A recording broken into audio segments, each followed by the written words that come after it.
Okay, welcome to another episode of Couch Talk. That's right, we just made that up. I just made it up. It's the name of the show as of now. Yeah, because this is a couch and we like to talk Yeah, at 12 yeah. a.m. So it's a pretty informal chat for those of you who haven't joined our first session, which we didn't even know was going to be called Couch Talk. And yeah, so here we are talking again. Well, this is the reason why it came about, right? So Tim here has a product called Companion. Yes. And Companion is e-ink. It's an e-ink monitor slash e-ink reader that I believe will revolutionize the way we consume content on our screens. Because 90% of the stuff that we do, we use. Yeah. Nowadays, it's all on LCD screen, right? Yeah. TVs, your phone, your MP3 player even, your smartwatch, your VR headset, they're all sort of like the LCD technology. Yeah. Lights flashing into your eyes. Yeah. So the idea is we use the e-ink technology, which is not unlike paper, where the photons or the actual, the ink is embedded on the screen. So there's no light that flash into your eye. Yeah. It's better for reading. So basically it's some cool stuff, right? Like for us non-geeks and nerds, it's going to be like a Kindle, only better. Right. Just keeping it simple. Okay. But as you can see, the man's pretty passionate. So for all you geeks out there, he can definitely tell you what that means. But what it got me thinking about, because I had this conversation with another friend, Nina, if you're watching, it was about how you get content out and how you get something out when you're a creative person. And again, I don't know about you hip-hop heads there, but you remember some 90s hip-hop, right? Of course. I was born in 83, so... Yeah. So, grew up on the Tupac. Era. So one of the videos that I was watching talked about Tupac's work ethic. And when you got to think about, even when he was dead, he was putting out albums, or people were putting out albums after he was dead. And what they found, was that when you put stuff out before you're ready, it actually makes your product better. Right. So, startups have this thing. It's called the minimal viable product. Yeah, so that's MVP. True. Yes. So just MVP. get it ready enough for the market to start testing. Right. And what Tupac used to do, because I love Tupac, and I always look for examples in all these different areas and try to connect the dots. Right. So what Tupac did was, when he used to go, he wrote so much material. When he wasn't in the studio, he was actually just writing thoughts that came into his head, writing thoughts that came to his head, writing thoughts that came to his head. And then when he got into the studio, he just started laying down tracks and tracks and tracks and tracks. He put out so much content that even after he died, 5 years later, they're still finding stuff that he wrote, finding stuff that he laid down on a track. Like Changes, right? That came out after his death. That was one of his best tracks, in my opinion. Yeah. That's pretty cool. So what the message is there is that when you put out content, when you are just being creative, a lot of the stuff you put out is not going to be worthy of showing an audience like you guys. Much like probably our first episode. Yes. Yeah. But if you keep putting out content, eventually it will evolve. People will siphon out the good stuff, the nuggets. Right. Yeah. I see. So, yeah, they'll siphon out the good stuff. They'll siphon out the nuggets. Come through. It's all right. All right. Yeah, this is our other house guest here. He's just gone behind the camera. Jason. He needs to tinkle. Yeah. But yeah, I guess the point we're trying to make is don't try and be perfect and put out good content. Yeah. Put out a lot of content, and then you can actually choose what's good. And then you can refine the process. But then this is my problem. What if the idea itself is great, but if it wasn't launched properly or executed in a way that gets the attention of many people, someone sees the idea and then says, I'm going to take this. It might be easy for Tupac to start making rap songs and beats because not everyone's a rapper, right? Not everyone has that. True. But we live, in my opinion, we live in a place where it's like the Wild West. Yeah. You know, people can take your idea, and China can make it reverse engineer the product, which has happened. Which has happened. Which has happened. The truth is, it's going to happen anyway. It's going to happen anyway. Yeah, that is true. I mean, you can buy Nikes, you can buy Louis Vuitton. That's right. And it's going to happen. That's right. So the thing is, you're going to have to find a way to combat it anyway. Combat it, yeah. But then people will always go for the original because they know Nike, they know Louis Vuitton. You know? And people I don't know if they will, but they might want to support you because they know that it's original. And they know it's original. They might make it exactly the same, but I think the goodwill of the world will, like, you know what? Well, eventually, that's the plan. Yeah. So we'll make a forum, or we'll make a community where they build it.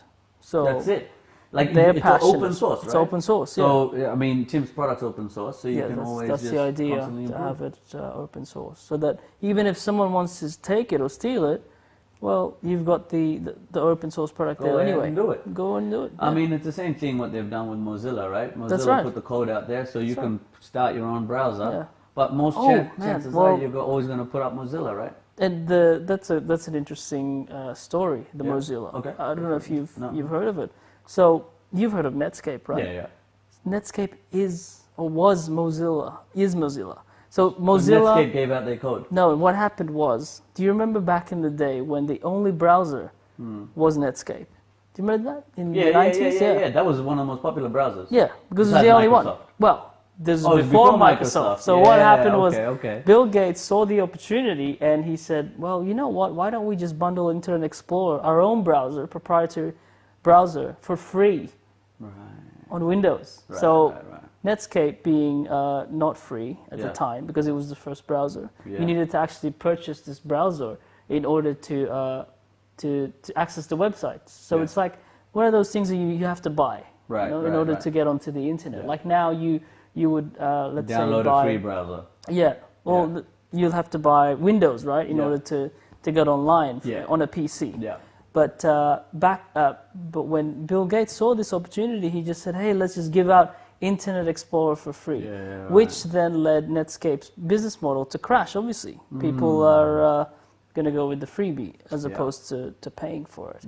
And so they did try to sue, and unfortunately they lost. Maybe that's just the nature of the beast. People lose. But instead of giving up and crying and running back to their mummies and daddies, they started an open source company called Mozilla, and that's where Firefox was born. And all the great stuff that Chrome and all the popular browsers of today have taken ideas from Netscape, from Mozilla, from Firefox, which is tab browsing and all that. That's just evolution, right? That's just evolution. So I think if we try to be too closed, look, I believe that the rising tide raises all ships. Wow.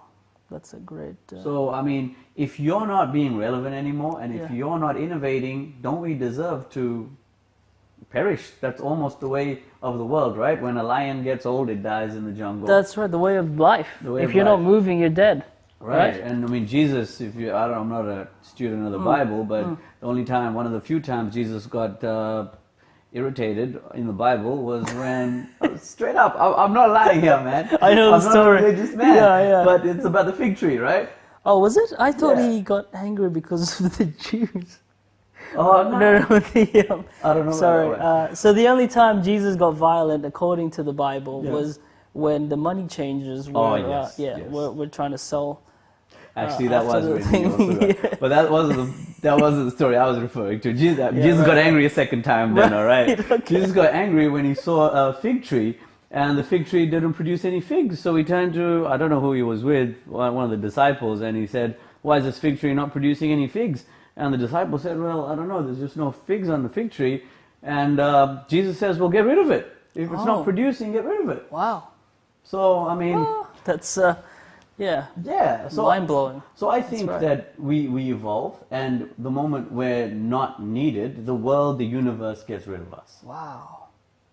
That is crazy to think that, but very relevant in today's society. It happens even now, right? Yeah. In a company, when you're no longer relevant, what happens? You become, what do you call it? What's the word for it? Redundant. Redundant. That's the word for it, or fired. Look, and Yeah. but I think we shouldn't be living in fear of that. Yeah. We should constantly, which I think that's what the rate of pace has changed now. I see. And so we You can. got to keep moving forward, no matter the, the fear or the stuff that happens. Just got to break through it. The good thing about being human is that we're not a tree. We can move. We're not a tree. We can evolve. We can go, all right, that's not paying me today. I can do something different. Well, Wow. I think to do that, we need to let go of ego. That's right. Going, hey, I was up here and now I'm not. But in the world of, like Tupac, for instance, you can make a hit one day and the next day you can't. Jeez, that is so And true. so you're only as relevant as your latest song, right? Or if That's you're an true. artist, That's especially true. today, because we don't even buy albums anymore, we buy singles. No, that's how much change has. That's how quickly the world has evolved to. Yeah. If you don't move forward, what happens? All these companies that just stuck to making records are now dead. Yeah. It's replaced by iTunes Yeah. and all these other digital companies that provide music over the internet. Yeah. So that's the So I think the message is, the messages don't. We're not trees. Yeah, we're not trees. And We're the not message trees. is also get it out, then get it right. Get your message out, get your content out, and then choose. It's one of the reasons why we're doing the CouchTalk, because it came out from one of our friends, Micah. She's doing a 30-day video challenge. And look, we're not comfortable on camera. We're not, any experts on this thing. But we figure... No. Look, we got our phones out. We're recording Yeah, we have using our phones. And John back here, who's already... Hello, John. He's going to be doing the editing. He's the editor, and he's going to splice this audio together with the video and see where it takes us. So. Yeah, so practice by example, lead by example. It's, get it out, then get it right. So if you've got something that you are thinking about getting out, get it out. Get it out there. No matter the circumstances, even though you're wearing a singlet at night and everything is I was thinking about kind of changing and making it look like how it's supposed to look. But that's how truth is, you're having these conversations with your mates, your co-founders, your team, and it doesn't always have to look a certain way. Just let it out, get it messy. I think that's when innovation happens, right? What would you say? Get it out, get it messy. Okay, I mean, but it ultimately, is messy. it is messy. It is messy, but don't try to make it look a certain way. Don't try to make it perfect, because life isn't perfect. Yeah. There it is. Thank you. Till the next episode. Till the next episode.